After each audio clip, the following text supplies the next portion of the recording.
Thank you for joining me, Nicole. As you know, April is Child Abuse Prevention Month. And with that being said, what kind of signs should we look out for if we suspect that child abuse is happening?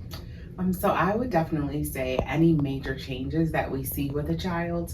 So if you have a relationship with a child and they're usually outgoing and they are usually outspoken, but you see sudden changes where they are isolating themselves or not really speaking up, definitely something to look out for.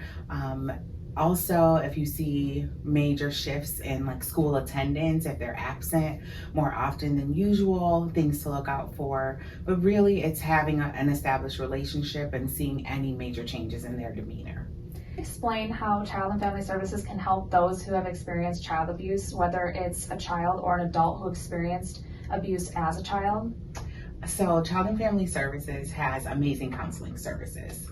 We have 2 locations, so we can service people who live all across Western New York. And we have a lot of counselors who are trained in trauma therapy. So we really want to help kids who have recently experienced trauma based on child abuse, but also we want to help adults who during childhood experienced child abuse. Also, a lot of times we as adults will hear and see things that can be traumatic, right?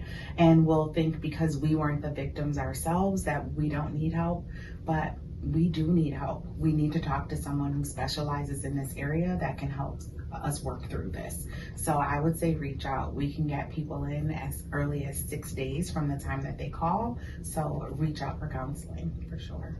If someone suspects that child abuse is happening, how should they go about reporting it? So I would tell people if you have any suspicion that child abuse is happening to call the national hotline. Sometimes people will shy away from making the call because they'll say things like, well, I need to get pictures, I don't have enough proof or evidence. Our job is not to be the investigators, right? It's to be the reporter. The goal is to stop the abuse right away. The way that we can do that is to make the call.